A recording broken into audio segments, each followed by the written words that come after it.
하나님은 우리에게 꿈을 주시고 소망을 주시는 하나님이세요. 그래서 이런 창세기를 딱 열면요, 창세기 딱 열면 하나님은 항상 말씀으로서 우리에게 희망과 미래를 축복하는 말씀을 주십니다. 그래서 창세기 1장 26절에서 28절 말씀 보면 하나님께서 자기 형상대로 사람을 창조하시되 남자와 여자로 이렇게 창조하셨습니다. 그리고 난 다음에 그들에게 복을 주어 가라사대 하시면서 하신 말씀이 뭐냐면 생육하고 번성하고 땅에 충만하여 그리고 이 땅을 정복하고 다스리라, 그렇게 말씀하셨어요. 그게 사람에게 주신 비전이에요. 그래서 우리 이 사람들은 생육하고 번성하는 복을 받아야 되고요, 또 더 나아가서 이 땅을 하나님의 복음으로 정복하며 나가야 될 줄 믿으시기 바랍니다. 그런 하나님께서 비전과 꿈을 주신 겁니다. 그런데 인간이 타락하고 나니까 그 은혜를 다 상실해 버리고 마는 거예요. 그러나 예수님 안에 돌아오면 다시 이런 하나님 주신 꿈들이 회복되기 시작하는 겁니다.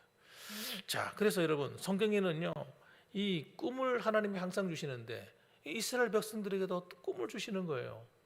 그래서 출애굽하는 이스라엘 백성들, 애굽의 노예로 살다가 하나님께서 가나안 땅이라고 하는 비전과 꿈을 주잖아요.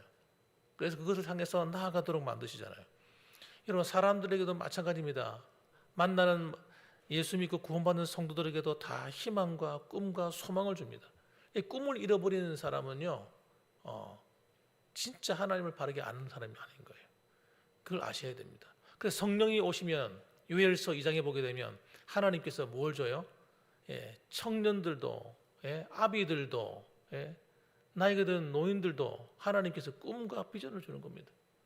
그래서 성령이 오셔서 그 사람 속에 임하시면요, 나이가 들었던 젊은 사람이든 할 것 없이 모두가 꿈과 소망을 품에 안고 살게 되는 겁니다. 교회가 꿈이 있어야 돼요. 성도들이 꿈이 넘쳐야 돼요. 아이고, 이제 다 살았어. 이제 아이고, 이제 빨리 가야지. 이런 생각을 갖고 살면 안 되는 거예요. 우리가 하나님 부르시는 그날까지 꿈과 소망을 가지고 살아야 될 줄 믿으시기 바랍니다. 그래서 여러분, 미래에 대한 분명한 꿈이 없는 사람은 젊은 사람이라도 늙은 사람인 거예요. 이미 마음이 다 늙어버린 겁니다. 그러나 나이가 들어도 그 속에 꿈이 있고 미래에 대한 비전이 있는 사람은 그 사람은 청년인 거예요. 청년. 살아가는 삶도 힘이 있고 용기를 가지고 살게 되는 겁니다. 자, 그런 의미에서 여러분, 교회도 마찬가지예요. 교회도 꿈이 없는, 비전이 없는 그런 교회는 사실 소망이 없는 거예요. 목회자한테 교회에 대한 비전이 없어요. 꿈이 없어요. 그 교회는 여러분 앞으로 잘 되기가 힘든 거예요. 하나님은 교회를 잘 되게 할 때 그 지도자를 딱 세워 놓으시군요. 지도자에게 꿈과 비전을 주고 환상을 주는 겁니다. 저한테는 그런 꿈과 비전과 환상이 있을까요, 없을까요? 하나님이 주셨어요. 있어요. 여러분, 우리 교회에서 다른 사람들은 처음에 우리 교회 오니까 이렇게 기도하더라고요. 하나님, 우리 교회는 저 시골 쪽 구석에 한쪽 벽천, 하여튼 뭐 이런 촌에 있는 교회라고 이렇게 설명을 하더라고요. 그런데 여러분, 기도를 좀 바꾸셔야 돼요. 이제는 우리는 그 촌구석에 있는 교회가 아닙니다. 여러분, 대구시가 되잖아요. 교회. 여기가 대구시가 될지 어떻게 알았습니까? 저는요, 우리 교회 와가지고 느낀 것이 뭐냐면, 틀림없이 시골은 시골인데 저는 시골이라는 생각이 하나도 안 들어요. 희한한 게. 도시에 있는 것과 똑같은 느낌이 드는 거예요. 그러니까 여러분을 대할 때도 여러분, 시골 사람들 대하듯이 안 대합니다, 제가. 도시에 있는 성도나 똑같이 말씀 전하고 똑같이 대하는 거예요. 여러분, 꿈이 있어야 돼요. 하나님이 꿈을 주시는 거예요. 우리 봉암교회는 지금은 이렇게 자리가 듬성성한데요, 저 앞으로 이런 기도 안 했으면 좋겠어요. 하나님, 우리가 빈자리가 많습니다. 이런 기도 안 했으면 좋겠어요. 따라합시다. 빈자리를 채워 주시옵소서. 이렇게 기도하셔야 돼요. 기도 내용 자체가 벌써 부정적이잖아요. 빈자리가 많습니다 이런 게 아니라, 하나님, 빈자리는 채워 주시옵소서. 이렇게 기도하면 좋겠어요. 그래서 여러분, 우리가 믿음을 가지고 꿈을 가지고 기도하면요, 하나님 그렇게 만들어 가시는 거예요. 사람의 마음은요, 우리가 어떻게 변화시킬 수가 없어요. 저도 주일학교부터 애들 많이 가르쳐 봤지만요, 그 어린애 한 명 마음은 돌이키기가 하늘의 별 따기라니까요. 그 아이들이 꼬마들이 내 마음대로 내 말들 다 들을 것 같잖아요. 아니요, 택도 아닙니다. 아이들은 말 안 듣습니다. 그런데 하나님이 은혜를 주시니까 어떤 일이 벌어지냐면 아이들이 막 따르는 거예요. 이게 희한한 거예요. 아이들이 막 몰려오는 거예요. 저는 사실 이렇게 좀 내성적인 사람이라서 사실은 사람들한테 사간사간 잘 못합니다. 잘 못하고 처음 만나면요 얼굴이 익기까지가요 굉장히 힘이 듭니다. 예. 전혀 안 그런 것 같죠. 예, 그렇게 안 보이는데 저는 사실 만나서 친숙한 관계가 되기까지 사실은 좀 마음이 이렇게 많이 힘들어요. 내성적인 사람의 특징이에요. 그러니까 아이들 사역할 때도요 아이들 만나서 이렇게 사역하기가 얼마나 힘들었는지 몰라요. 그런데 하나님이 어떻게 하시느냐, 하나님이 아이들의 마음을 만지니까 아이들이 끌려와요. 따라오는 거예요. 그냥 사람의 마음은 누가 만지셔야 됩니까? 하나님이 만지는 거예요. 교회 부흥도 똑같습니다. 교회 부흥도 내가 한번 해보겠다고 막 이렇게 되는 것이 아니라 하나님이 바람을 불어주셔야 돼요. 예, 사람들이 그냥 우리 봉황교회 가야겠다. 길 지나가다가도 이 교회가 있었네. 한번 가봐야지. 여러분 사람들 마음속에 희한한 마음이 든다니까요. 그러니까 교회는 하나님이 축복해 주셔야 돼요. 따라합시다. 하나님이 우리 봉황교회를 축복해 주옵소서. 예, 절대 부정적인 생각하면 우리는 시골이니까 이런 생각하면 안 됩니다. 누가 오겠어? 이런 말. 저는 그런 말 진짜 제일 싫어합니다. 누가 오겠어? 하나님 보내시면 오는 거지. 전도의 문이 열려야 돼요. 예. 가정에 하는 사업도 마찬가지예요. 사업도 내 힘으로 다 할 것처럼 보이지만 하나님이 열어주면 되는 거예요. 아무리 세상이 어렵고 힘들다 무슨 소리 하세요? 하나님이 하게 하시면 된다니까요. 그 하나님이 이삭을 축복하시니까 그 가뭄이 와가지고 농사도 안 되는데 이상하게 하나님 이삭이 하는 농사에는 되는 거예요. 땅만 팠다면 물이 나오고, 예? 그 물이 귀한 땅에 농사가 되는 걸 어떻게 해? 물이 많이 생기나니까 목축도 잘 되고. 할렐루야. 하나님이 축복하시면요 환경과 여건과 모든 걸 초월해 버리는 거예요. 그래서 여러분 하나님과 하나님의 세계는 따라합시다. 믿음의 세계다. 믿음의 역사로 일어나는 거예요. 믿음이 없는 사람은요 맨날 현실만 보고 앉아요. 현실만 계산만 하는 거예요. 이래서 안 되고 저래서 안 되고 이건 이래서 안 되고. 언제 돼? 그럼 언제? 될 게 하나도 없지. 그러면 여러분 어려운 게 현재만 어려웠습니까? 과거는 안 어려웠습니까? 100년 전에는 안 어려웠습니까? 2000년 전에는 안 어려웠습니까? 이 세상은요 항상 어려움이 상존하는 거예요. 그러나 하나님이 우리의 삶을 한번 축복하겠다고 마음 딱 먹어버리시면 끝나는 거예요. 하나님이 오늘 여러분에게 한 5분만 축복하면 돼요. 주여 우리 봉황교회 성도들을 축복하여 주옵소서. 하나님 축복받을지어다 해보면 끝나는 거죠. 할렐루야. 그래서 여러분 믿음이 없이는요 하나님을 바라볼 수가 없는 거예요. 하나님의 능력을 사모할 수도 없는 거예요. 그래서 꿈도 꿀 수가 없는 거예요. 믿음이 없는 사람은.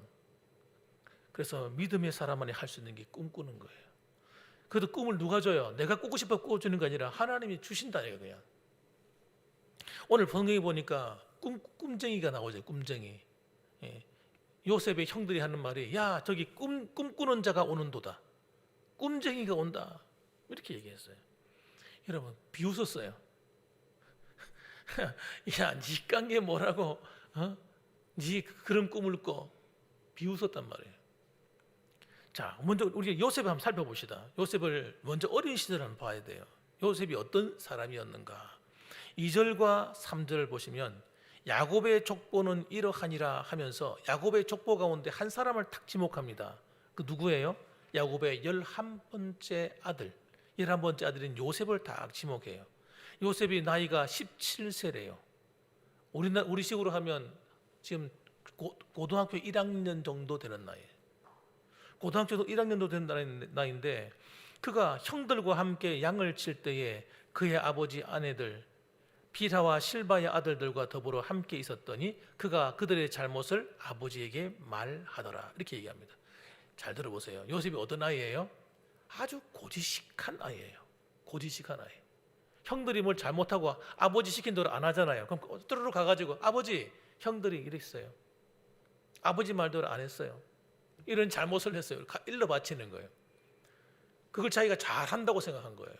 고지식하죠. 굉장히 또 고지식하고 있는 그대로 하는 아이예요. 3절 말씀 보세요.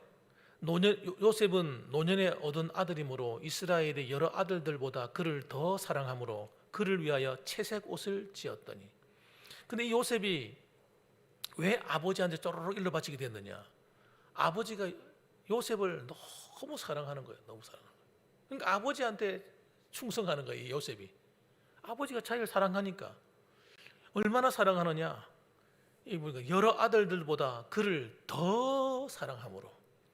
사랑하니까 어떻게 해요? 뭘 음식을 나눠주거나 뭐 선물을 줄 때도 어떻게 해요?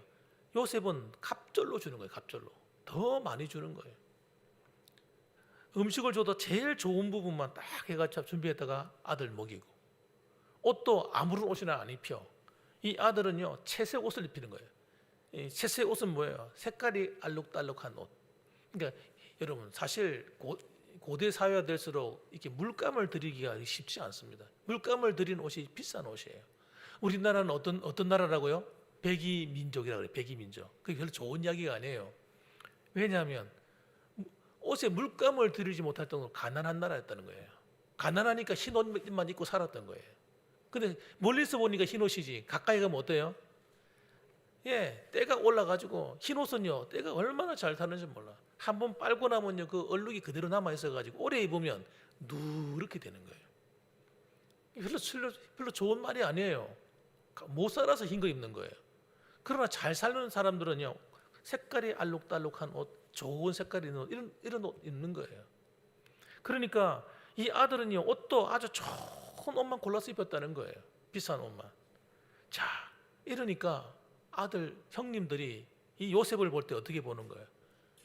경쟁자로 보이는 거예요. 이야, 이것 봐라. 아버지가 얘한테 재산을 더 많이 물려주겠네. 그리고 하는 게 너무 마음에 안 드는 거죠. 왜? 아버지한테만 잘 보이려 하는, 꼬리만 딸랑딸랑 흔드는 그런 애로 보이는 거예요. 고자질쟁이. 그러니까 미워하는 겁니다. 특별한 대우를 받는 이 동생이 너무너무 싫은 거예요. 여러분, 이것이 정상적인 게 있습니까? 사실 정상적인 건 아니죠. 동생인데 나이 차이가 많이 나는데 좀 그렇게 해주면 얼마나 좋아요. 그런데 그렇게 안 보이는 거예요. 그러니까 형들도 마음도 그렇게 넓은 마음은 아닌 겁니다. 자, 그런데 문제가 뭐냐면 이 편애하는 것 때문에 요셉이 굉장히 고난에 처하게 돼요. 나중에 굉장히 고난에 처하게 됩니다. 목숨이 위태할 위기를 건너게 되는 겁니다. 자녀를 키울 때, 그래서 여러분 부모님들이 지금은 아이들 다 키우셨은 분이 대부분이지만 아이들이 여러 명 있을 때 편애하면 안 되는데, 그런데 사실 예전에 과거에 보면 돌이켜보면 우리 어머니들이나 아버지가 편애하잖아요. 편애. 특히 아들 낳았다 이러면 어떻게 해요? 그 위에 누나가 있고 해도 아들 어떻게 대합니까? 아들 갖다가 그냥 입에다가 넣고 쪽쪽쪽 빨듯이 얼마나 아들만 이뻐합니까? 그러면요 누나들이 그냥 기분 나빠가지고 딱 안 보는 사이에 와가 탁 그리고 또 이 아들이 편애를 받으면 특징이 아버지가 자기를 좋아한다고 생각하고 엄마가 자기를 밀어준다 생각하니까 오빠들 앞에서, 형님들 앞에서나 또 누나들 앞에서 큰 소리 치는 거예요. 안 그래야 되는데 이게 철이 없어 그런 거예요. 그렇게 하다 보니까 미움을 받는 그런 경우가 사실 있습니다. 이 편애 때문에 일어나는 일인데, 그래서 여러분 이 부모로부터 편애를 받고 자라는 그 형제들은 어떤 일이 벌어지냐면 마음에 상처가 생겨요. 상처. 사랑을 똑같이 해줘야 되는데 누구는 사랑하고 누구는 덜 사랑하는 이것 때문에 상처가 생겨요. 여러분, 그래서 여러분 이 소외받는다는 게 별로 좋은 게 아닙니다. 오늘 이 10명의 형들이 여러분 그 소외받는 그 감정 때문에 굉장히 마음이 상해 있는 거예요. 자, 그래서 4절 말씀 보면 그를 어떻게 했다고요? 미워하여 그에게 어떻게 대했다고요? 편안하게 말할 수 없었더라. 만나면 어떻게 대하는 거예요? 야, 좋게 말할 수 있는 것도 고함 빡 찔러버리고 기 탁 치고 죽여버리고 고함 찌르고 이러는 거죠. 자, 이런 상황에 놓여 있는데 요셉이 하나님이 주신 꿈을 꾸게 됩니다. 꿈을 두 가지를 연거푸 꾸게 되는 거예요. 여러분, 무엇은 꿈을 연거푸 두 번 꿀 때는요 무슨 의미가 담겨 있는 거죠. 의미가. 자, 보세요. 조셉이 꿈을 꾸고 자기 형들에게 말하며 그들이 그를 더욱 미워하게 되는데 도대체 어떤 꿈일까요? 예. 자, 첫 번째 꿈입니다. 첫 번째 꿈이 7절 이하에 나오는데 형제들의 곡식단이 있어요. 아버지의 곡식단이 있는데 자기의 곡식단 앞에 와서 탁 절을 하는 꿈을 꾸는 거예요. 와, 너무너무 기분이 좋잖아요. 안 그래도 형들이 와서 탁 치여받고 말도 좋게 안 하는데 형들이 나한테 절을 하네. 형들의 볕단이 나한테 곡식단이 절을 하네. 야, 기분 좋네. 그리고는 그냥 자기 스스로 생각하고 말아야 되는데 그걸 또 가서 또 형님들 마음을 불을 지르는 거예요. 가가지고 형들 내 말 들어봐. 내가 꿈을 꿨는데 형들의 곡식단이 내 곡식단에게 다 절을 하더라. 이러면서 이제 큰 소리 치는 거예요. 이 아이가 좀 지혜롭지 못한 거예요. 예. 그러니까 형들이 어떡합니까? 저 자식, 저놈, 저거 봐라. 이렇게 되는 겁니다. 화가 더 나는 거죠. 그래서 두 번째 꿈을 또 한 번 더 꾸었습니다. 꿨는데 이 꿈도 똑같은 꿈이에요. 해와 달과 별 11별이 자기한테 와서 다 절을 하는 거예요. 이야, 그 이야기를 하니까 그의 형들이 어떻게 11절에 보니까 시기하되 미워 죽는 겁니다. 안 그래도 내 마음에 안 드는 저놈이 저런 꿈을 꾸고 있네. 저런 꿈을 꾸고 와가지고 잘난 체 안 해? 야, 너 아버지도 너한테 절한단 말이야? 앞으로 일어날 미래에 대한 것을 생각하지 못하고 당장 그것들 때문에 마음을 상하고 미워하고 시기합니다. 그래서 어떻게 돼요? 나중에 형들이 아버지가 없을 때에 들에서 목축하다가 동생을 죽이려고 작당하는 거예요. 이야, 큰 어려움을 당하게 됩니다. 자, 여기서 우리가 중요한 하나님이 주신 꿈의 특징을 살펴볼 필요가 있습니다. 하나님이 내게 주시는 꿈은요, 우리 마음에 와서 딱 새겨지게 되어 있어요. 그 꿈을 주시는데 첫째는 하나님이 주시는 꿈은요, 현실과 맞지 않아요. 현실하고 아무 그렇게 될 수가 없는데 될 수 없는 꿈을 꾸게 하시는 겁니다. 그래서 이 하나님이 주신 꿈은요, 따라합시다. 믿음으로 받아야 한다. 믿음으로 받아야만 꿀 수 있는 꿈이에요. 현실을 보고는 꿀 수 없다니까요. 이건 말이 안 되는데. 그래서 하나님이 주시는 꿈은요, 말이 안 돼요. 말이 안 됩니다. 어떻게 그런 일이 일어날 수 있어요? 하나님께 모세를 불러가지고, 모세야, 너는 앞으로 너희 백성들을 데리고 출애굽해가지고 저 가나안 땅으로 가게 될 거야. 너는 지금 내가 시키는 대로 가서 애굽에 있는 백성들에게 가서 내 말을 전해라. 모세가 어떻게 했습니까? 그 말도 안 되는 소리 하지 마시라고. 그들은 내 말도 안 들을 뿐더러 그런 일이 일어날 수 없습니다. 아니 바로 왕이 어떤 왕인데 나 주겠습니까? 택도 안 해죠. 그럴 수가 없습니다. 안 된다는 말부터 먼저 하잖아요. 모세가. 하나님이 주시는 꿈은요, 말이 안 되는 것 같아요. 그런데 여러분, 하나님은 믿고 따라오고 꿈꾸길 바라시는 거예요. 그걸 위해서 기도하길 바라시는 거예요. 그래서 여러분, 아브라함에게도 말도 마찬가지예요. 아브라함을 불러놓고는 말도 안 되는 얘기 하시는 거예요. 나이가 75세, 아내는 경수가 다 끊어졌고 또 아이를 낳지 못하는 몸인데, 아니 그 할머니 할아버지 안처로 가는 이야기가 뭐라고 얘기합니까? 내가 너에게 아들을 주겠다.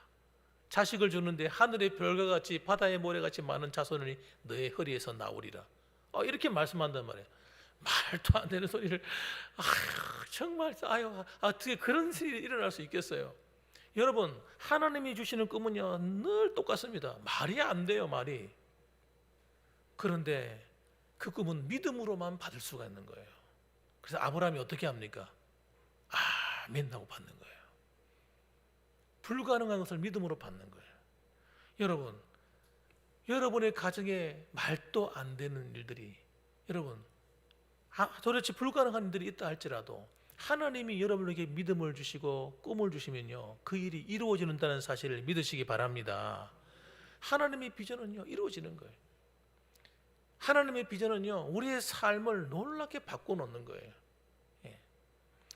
그래서 여러분, 불가능해 보이는 환경 가운데 있을 때 불가능한데 된다고 말씀하신 하나님, 된다고 말씀하시는 거예요. 우리가 해야 될 일은 뭐예요? 믿는 거지요. 별 수가 있습니까? 하나님 믿어야 되는 거예요. 요셉은요, 그 사실을 마음에 탁 담은 거예요. 왜 담았을까요? 자기가 왕따 당하고 있으니까, 형들한테 미움을 받고 있으니까 아마 그 꿈을 더 마음에 새겼을 거예요. 두고 보자, 하나님이 그렇게 하실 거야 하고 마음에 새겼던 것 같아요. 그가 노예로 팔려갔을 때에도, 어려움을 당할 때에도 그 꿈을 놓지 않은 것 같습니다. 믿었던 것 같아요. 하나님께서 하실 것을 믿음을 바라보는 거예요. 그래서 여러분, 꿈은요, 어떤 일을 겪게 되냐면, 따라합시다. 연단의 과정을 겪게 된다. 꿈을 가진 사람은요, 그 꿈이 순탄하게 쫙 풀릴 것처럼 보이지만요, 연단의 과정을 거치는 거예요. 도대체 안 믿어지는데, 정말 이게 말도 안 되는데 과연 이게 될까? 점점점 환경은 어려워지는데 과연 될까? 연단의 과정을 거치는 거예요. 우리 믿음이 여러분 흔들리지 않아야 돼. 그래서 하나님이 주시는 꿈을 다 붙잡는 사람은요, 바람이 오나 바람이 부나 비가 오나 눈이 오나 환경과 상관없이 끝까지 믿음으로 바라보셔야 되는 거예요. 그래서 그 믿음대로 바라볼 때 기적이 일어나는 거예요. 성경에 나오는 모든 기적은요, 믿음으로 바라볼 때예요. 믿음으로 행할 때예요. 믿음이 없이는 기적이 절대 일어나지 않습니다. 하나님이 약속의 말씀을 탁 붙들고 마음에 심어서 믿는 거예요. 그래서 그런 사람은 반복해서 새겨요. 반복해서 하나님 말씀을 반복해서 새기고, 마치 소가 되새김질 하듯이 하나님 말씀을 묵상하고 또 묵상하고, 하나님 그 말씀을 믿습니다. 마음에 새기는 거예요. 그래서 이 말씀이라는 것이 얼마나 능력이 있냐면요, 하나님 말씀이 가슴에 탁 새겨진 사람은요, 그 말씀대로 삶이 바뀌기 시작합니다. 기적이 일어나기 시작하는 거예요. 오늘 여러분의 가정에, 올 새해에 하나님이 어떤 꿈과 비전을 말씀으로 주십니까? 그 말씀을 주님의 이름으로 붙잡으시길 축원합니다. 그러면요, 기적이 일어나는 거예요. 우리 기적이라니까 대단히 어려운 일 같죠? 우리가 생각하기에 어려운 거예요. 하나님은요, 하나도 어려운 거 아니에요. 하나님은요, 그냥 누워서 떡 먹기야. 그분 삶 자체가 다 기적이기 때문에. 하나님이 행하시는 모든 일은요, 그냥 자연스러운 일이에요. 기적이. 근데 우리는요, 사람이다 보니까 한계에 늘 이 환경이라는 이 한계에 갇혀 있다 보니까 다 불가능해 보이지만, 하나님이 하시는 일은요, 모든 것이 가능한 겁니다. 하나님은 모든 걸 할 수 있는 분인 거예요. 그래서 그분의 이름이 뭡니까? 전능자인 겁니다. 전능하신 하나님, 아도나이의 하나님, 엘샤다이의 하나님. 여러분, 그 하나님은요, 전능하신 하나님이요, 못하실 일이 없는 거예요. 우리가 믿는 하나님은요, 나 수준의 하나님이 아닙니다. 내 수준에서 겨우 이렇게 이루어 가시는 그런 정도의 하나님이 아니시라. 모든 걸 초월하시고, 모든 것 위에 뛰어나시고, 모든 걸 가능케 하시고, 모든 걸 뛰어넘어 이루어 가시는 능력의 하나님이신 거예요. 그 하나님을 봐야 우리가 살아가면서 용기가 나고 힘이 나고, 어깨가 처지지 않고 어깨가 딱 세워지고 얼굴이 찌그러지지 않고, 여러분, 슬픈 얼굴 해가지고 주여 이러지 않는 거예요. 여러분, 무슨 일을 만나도 주님과 함께 하시니까 형통한 삶을 이루어가는 거예요. 그래서 형통이라고 하는 것은 그냥 쫙 그냥 길이 열리는 것이 아니라, 힘들고 어렵지만 그것을 하나님이 결국에는 온전케 하셔서 만들어내서 결국은 형통케 되는 겁니다. 우리가 해야 될 일은 뭡니까? 약속의 말씀을 붙드는 겁니다. 하나님을 붙드는 거예요. 믿음으로 말하는 거예요. 다른 사람이 안 된다고 말해도, 아니야, 하나님이 나와 함께 하시면 돼. 믿음으로 말하는 거예요. 우리의 자녀들 하나님이 책임지고 계셔라고 말하는 거예요. 그래서 이런 믿음으로 선포하는 거예요. 이런 믿음이 없는 사람은 말이 나오질 않아요. 믿음이 없는 사람은 말이 안 나온다니까. 그런 말이, 하나님을 정말 얼마나 놀라운 하나님인지를 바르게 알고 믿어지는 사람만이 할 수 있는 말이 뭐예요? 하나님이 하신다고 말할 수 있는 거예요. 하나님, 따라합시다. 하나님, 저는 하나님을 믿습니다. 그러니까 우리는 뭘만 바라보게 돼요? 그 하나님을 바라보게 되는 거예요. 걱정, 근심을 바라보는 것이 아니고, 안 되는 걸 바라보는 것이 아니고, 염려를 바라보는 것이 아니라 하나님을 바라보는 거예요. 무엇이든지 가능케 하시는 그 하나님. 그래서 요셉은요, 그 고난의 시기, 절망의 시기를 어떻게 이겼겠어요 도대체? 그 어린 아이가 노예로 팔려가가지고 어떻게 그 어려움을 이겨낼 수 있었겠느냐고요. 하나님을 바라본 거죠. 지금도 살아계시고 역사하시는 그 하나님, 전능하신 그 하나님, 아브라함의 하나님, 야곱의 하나님, 이삭의 하나님, 우리 아버지 야곱의 하나님을 바라본 거예요. 믿었던 거예요. 믿으니까 근심하지 않게 되고, 믿으니까 두려워하지 않게 되고, 믿으니까 주어진 현실에 여러분 방황하지 않고 최선을 다하게 됐던 겁니다. 그러니까 하나님이 그와 함께 어떻게 하셨다고요? 계셨다. 그 하나님이 함께 하시니까 그가 형통하게 되었더라. 이렇게 얘기하는 겁니다.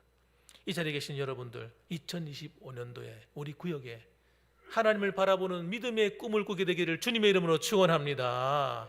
주님과 함께 일어서시고 주님과 함께 나아가시고 주님과 함께 승리의 노래를 부르는 믿음의 용사들이 되시기를 주님의 이름으로 축원합니다. 아멘. 기도하겠습니다.